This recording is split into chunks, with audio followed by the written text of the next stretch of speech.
All right, what's up, YouTube? This is Boxer Wave. I didn't see the full David Lemieux fight because I was watching the first half of the Ward fight, and then I switched over. I think the fifth round, the rounds where all the knockdowns came and started. That's when I turned to the fight. So I watched from the fifth round on.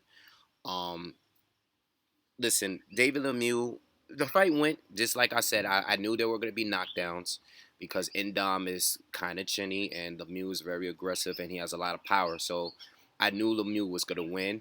I said by decision because, Indom been down 6 times against Quillen and apparently he just keeps getting up no matter what. The guy has a lot of heart, so you can knock him down as many times. He's never been knocked out. He still's never been knocked out. The only guy I think would knock out um uh Indom is maybe a Triple G or something, but this guy keeps getting up, and he can't stop him. He keeps getting up.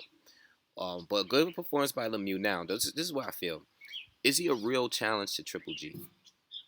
No, no. I think Lemieux would be good for a lot of guys at the weight.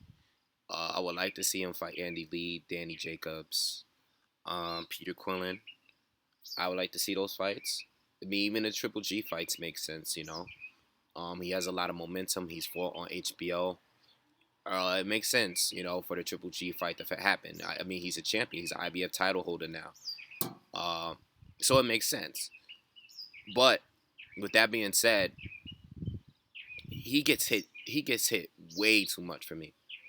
Lemieux get hit way too much, and this is why he lost the fight to Rubio, because Rubio has power too, and you know, even though he has a lot of power, Lemieux and everything, very aggressive. If you can't knock a guy out and the guy he fighting has power too, what are you gonna do? And that's why he lost to Rubio in that fight.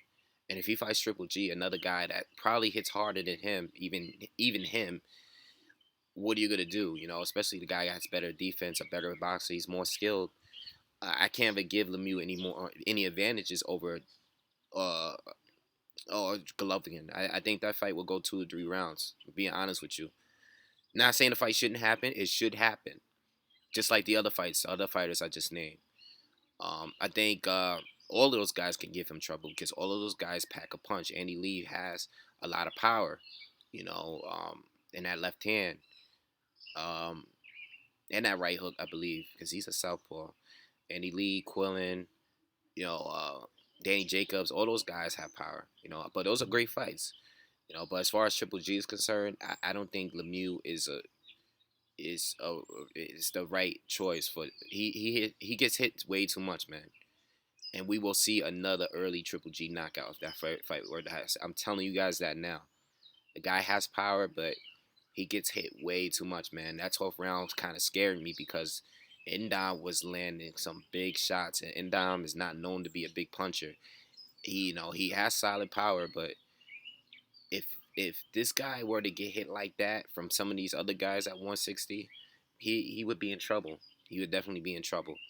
All right, so this is not a video to bash him or anything. I think he's one of the top fighters at the division. But when it comes down to it, if he fights one of these other guys that have some power that can time him correctly, he can't just walk through like a Gabe Rosado or Endom. Gabe Rosado is good, but he's lost to a lot of these guys at 160. Endom is good, but we saw what happened when he fought Peter Quillen. All right. He beat Curtis Stevens. That's cool, but Curtis Stevens, even though he has power, he's not aggressive at all. He would give Peter Quillen a good fight, though. I would love to see that fight. Lemieux versus Peter Quillen would be good because I think Lemieux has the power to hurt him, and he's very aggressive. Peter Quillen, he has power, but he's not that aggressive to me. You know, he'll try to take you out if he has you hurt, but until he has you hurt, he's like a stalker. And Andy Lee too. Andy Lee will be a good shot because Andy Lee, you can hurt him.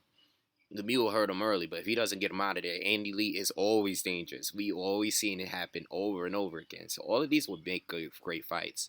But what I feel when it comes to Golovkin, Golovkin is a league in his own when it comes to that decision. I don't think any of these guys could beat him. And regardless of what you've seen in the Willie Monroe fight, I think people got it all wrong. I think people forgot what happened in the first 2 rounds of that fight, and they're thinking about rounds for 4, 3, and 4, as opposed to what was going on early in that fight. Okay, where Golovkin wasn't getting hit, all right, and he was landing shots, big shots on Willie at will when he wanted to. Okay, so anyway, that's my thoughts. Emil, all those fights are good. Congratulations to him. Got the IBF title. Let's try to unify these titles now. I'm ready for someone to try to unify these titles. Cotto, um, Lee still has a belt. Cotto has a belt. Triple G has a belt, and now Lemieux has a belt. All right, so ready to see these guys unify these titles and make the real, we'll see who's the real champ at 160. Okay, all right, so see y'all on the next one.